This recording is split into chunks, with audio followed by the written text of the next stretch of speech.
तीसरी बात हम लोग इसी संदर्भ में कर सकते हैं, मुस्लिम सुधारवादी आंदोलन। देखो यहाँ इसको एक अलग से जानना हमारे लिए इसलिए जरूरी है, हालांकि इसको भी हम समाज सुधार आंदोलन में ले सकते थे, लेकिन इसको हम अलग तरह से इसलिए जान रहे हैं क्योंकि आपको पता है आजादी से पूर्व जिस हिंदुस्तान की हम बात करते हैं उसके अंदर एक बड़ी आबादी मुस्लिम धर्म के लोगों की भी थी, जो बाद में उसमें से अधिकांश हिस्सा पाकिस्तान के अंदर चला गया। तो उन लोगों को, जैसे मैंने कहा कि राष्ट्रवाद के निर्माण में किसी एक वर्ग या किसी एक जाति या किसी एक धर्म की नहीं, बल्कि उस क्षेत्र में रहने वाले सभी लोगों के योगदान की आवश्यकता होती है। तो अगर हम भारत में रहने वाले मुस्लिम समाज की बात करें तो मुस्लिम समाज के अंदर भी हम केवल ये नहीं कह सकते कि हिंदू समाज कुरीतियों और आडंबरों से ग्रसित था। मुस्लिम समाज के अंदर भी बहुत सारी धार्मिक दकियानुसी परंपरा और रीति रिवाज प्रचलित थे। कुछ तो आज भी हैं, जैसे हिंदू समाज में आज भी प्रचलित है, वैसे कुछ मुस्लिम समाज में आज भी थे। वहां पर भी बुर्का प्रथा या अशिक्षा जैसी जो बातें थी, महिलाओं के पिछड़ेपन के जो बहुत सारे रीति रिवाज थे, उन सबको देखते हुए मुस्लिम समाज को भी मुख्य धारा में लाने का निर्णय लिया गया। और इसीलिए मुस्लिम समाज के अंदर कुछ प्रमुख आंदोलन जो पर्टिकुलर मुस्लिम समाज सुधार से जुड़े हुए, उनको भी हम यहाँ पर रेखांकित कर सकते हैं। उसमें एक सबसे बड़ा नाम हम ले सकते हैं बहावी आंदोलन। हालांकि इसकी शुरुआत भारत से बाहर हुई, अब्दुल वहाब के नेतृत्व में वहाबी आंदोलन शुरू हुआ, लेकिन भारत के अंदर इसको अहमद राय बरेलवी के द्वारा आगे बढ़ाया गया। और इनका मुख्य उद्देश्य क्या था कि मुस्लिम समाज के अंदर जो कुरीतियां हैं उनको दूर किया जाए। हालांकि इस पूरे आंदोलन के अंदर केवल और केवल मुस्लिम समाज के उद्धार की बात की गई, तो कुछ लोग इसको एक सांप्रदायिक आंदोलन का भी नाम देते हैं। लेकिन भले ही यह आंदोलन सांप्रदायिक कहा जाए, लेकिन इसके बावजूद इस आंदोलन ने मुस्लिम लोगों के अंदर एकता की भावना को जागृत किया और उसी भावना ने उनको राष्ट्र के साथ जोड़ने के लिए प्रेरित भी किया। तो बहावी आंदोलन, इसी तरह से अलीगढ़ आंदोलन हम लोग बात कर सकते हैं। सर सैयद अहमद खान, जो आप लोगों ने नाम सुना हुआ है, उन्होंने एजुकेशन के लिए मुस्लिम यूनिवर्सिटी को इस्टेब्लिश किया।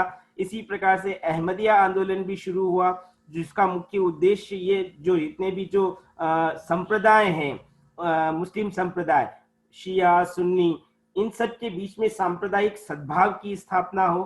तो एक प्रकार से मुस्लिम धर्म के अंदर, मुस्लिम समाज के अंदर पुनरुद्धार के प्रयास भी हमें देखने को मिलते हैं। और इसका परिणाम हम लोग क्या बता सकते हैं कि मुस्लिमों के अंदर भी न केवल शिक्षा को लेकर रुझान बढ़ा, बल्कि उनकी सामाजिक कुरीतियों के प्रति भी एक नई चेतना जागृत हुई। उन्होंने भी अपने आप को राष्ट्र के साथ जोड़ने का प्रयास किया। तो ये कुछ ऐसी चीजें हैं जिसके माध्यम से मुस्लिमों के अंदर भी, मुस्लिम समाज के अंदर भी राष्ट्रवाद की भावना देख सकते हैं। और आप लोगों को पता होगा, आज भी हम लोग एक गीत गाते हैं जो कि फेमस है, सारे जहां से अच्छा हिंदुस्तान हमारा। इसके लेखक कौन रहे हैं? इकबाल, जो कि एक मुस्लिम है। तो इस प्रकार की रचनाएं भी इस काल में मुस्लिम नेतृत्व के द्वारा, मुस्लिम लेखकों के द्वारा हमें नजर आती है, देखने को मिलती है। तो ये एक कारण रहा जिसने मुस्लिम समाज के अंदर सुधार के माध्यम से राष्ट्रवाद को पनपने में अपना योगदान दिया। नेक्स्ट, चौथी बात जब हम बताएं कि भारत में राष्ट्रवाद के उदय के कारण क्या थे, तो उसका एक रीजन हम बता सकते हैं राजनीतिक एकता, पॉलिटिकल यूनिटी।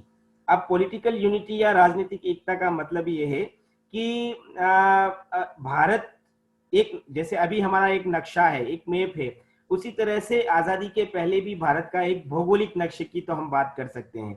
यानी कि भौगोलिक रूप से तो हम एक यूनिट के रूप में थे, लेकिन हमारे अंदर एक पॉलिटिकल यूनिटी जो होनी चाहिए, एक पॉलिटिकल यूनिफॉर्मिटी जो होनी चाहिए, यानी कि राजनीतिक समरूपता और राजनीतिक एकता, ये दोनों ही हमारे अंदर नहीं थी। कैसे नहीं थी?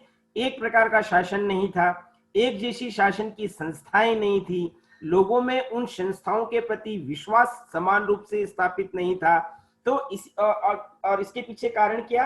क्योंकि पूरा हिंदुस्तान जो था वो अलग अलग देशी रियासतों और राज्यों के अंदर विभक्त था, जिसको हम सामंती रियासतें या राज्य के रूप में जान सकते हैं।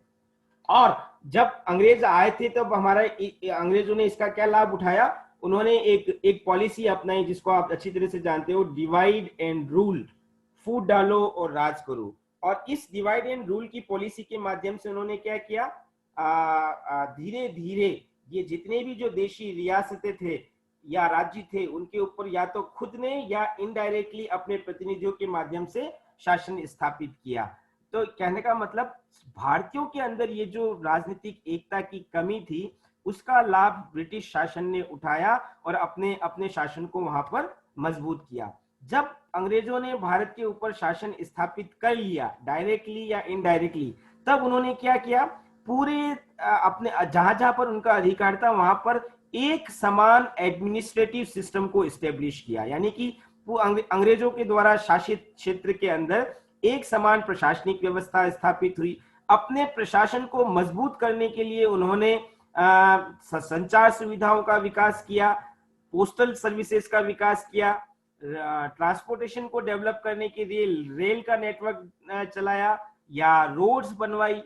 तो इनके कारण अपनी एडमिनिस्ट्रेशन को चलाने के लिए, उसको स्ट्रेंथन देने के लिए उन्होंने जो जो फैसिलिटी प्रोवाइड कराई, उन्होंने भी देश के लोगों को जोड़ने का एक काम किया। हम ये कह सकते हैं कि हालांकि ये सारे प्रयास कि उन्होंने एक एडमिनिस्ट्रेशन को एस्टेब्लिश किया, फैसिलिटी प्रोवाइड कराई, वो उसका मोटो उनका खुद का लाभ था। अंग्रेज खुद अपने लाभ के लिए इस प्रकार की सुविधाओं को विकसित कर रहे थे, लेकिन उसका हम ये कह सकते हैं इनडायरेक्टली इफेक्ट भारतीयों के ऊपर भी पड़ा। अब भारतीय भी ये महसूस करने लगे कि किस प्रकार से ब्रिटिश शासन खुद के निजी स्वार्थ के लिए काम कर रहा है और उस शासन का उद्देश्य किस तरह से ब्रिटिश या यूरोपीय लोगों को लाभ पहुंचाना है। तो उसके लिए वो किस तरह से एक्सप्लॉयटेशन या शोषण की नीतियों को अपना रहे हैं, उसको जानने का उनको अवसर, भारतीयों को अवसर मिला। और फिर इसीलिए उनके अंदर ये भावना उत्पन्न हुई कि हम कैसे अब ब्रिटिश शासन से मुक्ति प्राप्त करें। तो हम लोग कह सकते हैं कि अंग्रेजों से पहले जो राजनीतिक एकता की कमी थी और अंग्रेजों ने जिस प्रकार से एकीकृत शासन स्थापित करने का प्रयास किया, उसके माध्यम से भारत के अंदर हम राजनीतिक एकता, भारतीय राष्ट्रवाद की शुरुआत देख सकते हैं। नेक्स्ट, अगला एक और रीजन हम बता सकते हैं भारत में राष्ट्रवाद के उदय का, वो है role of transport and communication, आवागमन और संचार के साधनों की भूमिका। ब्रिटिश साम्राज्य जब भारत में स्थापित हुआ तो उनका लक्ष्य क्या था कि साम्राज्य की जड़ें, ब्रिटिश साम्राज्य की जड़ें बहुत गहराई तक स्थापित की जाए। यानी कि हम लोग ये नहीं कह सकते कि पूरे भारत में अंग्रेजों ने एक साथ शासन स्थापित कर लिया। धीरे धीरे अंग्रेजों का शासन भारत पर उनका वर्चस्व बढ़ता गया।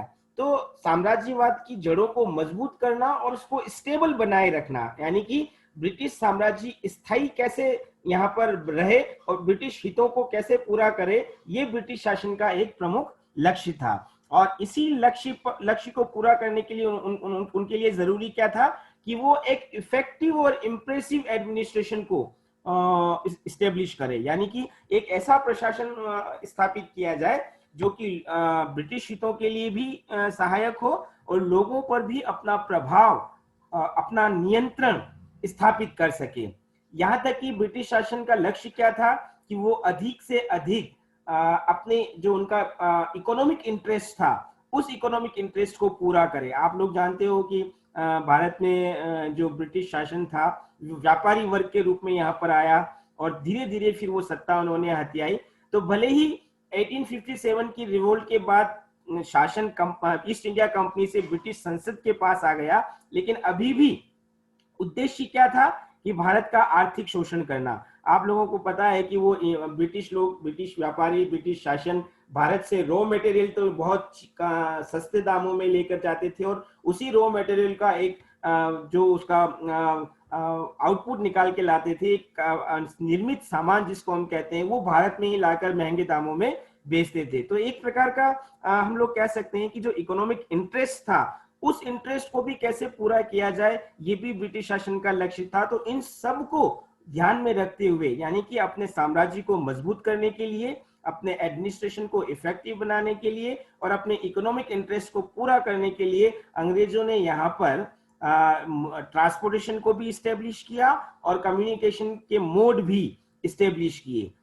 इंटरेस्ट उनका अपना था, गोल अचीव करना उनका अपना टारगेट था, लेकिन इसका एक लाभ अलग तरह से भारतीयों को भी मिला।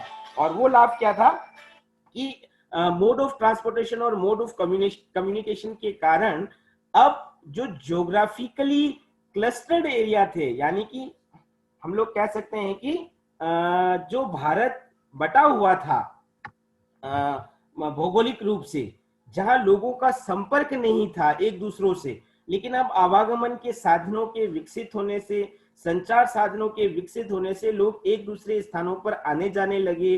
अब संचार साधनों के माध्यम से अपने विचार एक दूसरे को प्रकट करने लगे, एक एक प्लेटफॉर्म पर आकर अपनी बात साझा करने लगे।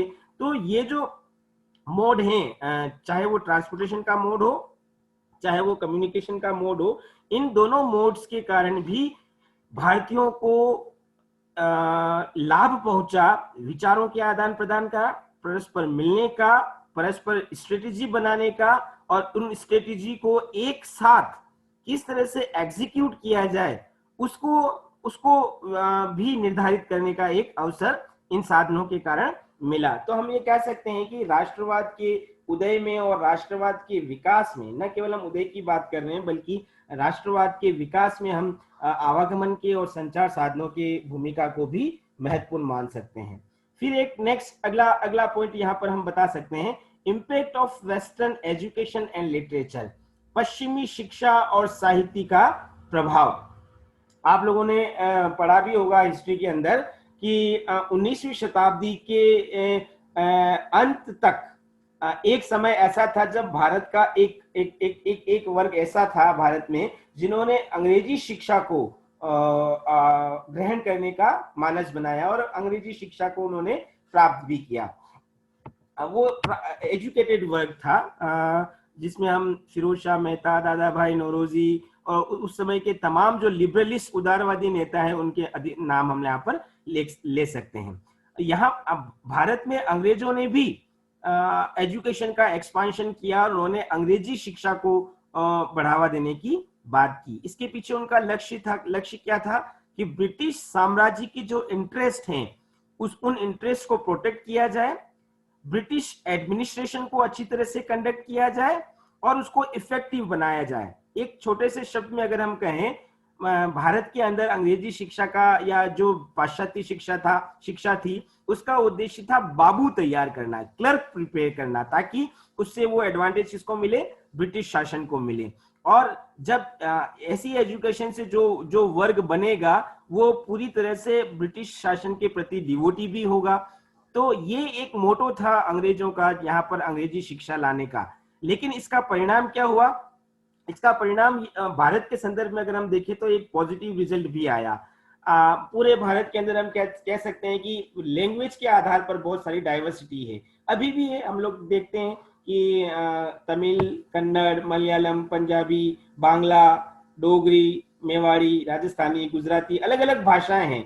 और अभी तो खैर कम्युनिकेशन के लिए हम लोग हिंदी और इंग्लिश में आराम से एक मीडियम भाषा के रूप में इसको स्वीकारते हैं। लेकिन उस समय जब संपर्क भाषा का अभाव था और पूरे भारत में क्षेत्रीय भाषाओं का प्रचलन व्यापक रूप से था, तब अंग्रेजी एक ऐसी भाषा के रूप में उभरी जिसने कम्युनिकेशन के रूप में लोगों के बीच में एक ब्रिज या पुल का काम किया। अंग्रेजी भाषा के प्रसार से अब साउथ के, नॉर्थ के, ईस्ट के, वेस्ट के लोग आपस में एक दूसरे को अपने विचार साझा करने लगे। न केवल इससे उनको विचारों के आदान प्रदान करने में सहायता मिली, बल्कि जो पाश्चात्य लिटरेचर था और जो पाश्चात्य स्कॉलर्स थे, चाहे वो जॉन लॉक हो, रूसो हो, रसेल हो, इनके विचारों को भी जानने का अवसर मिला।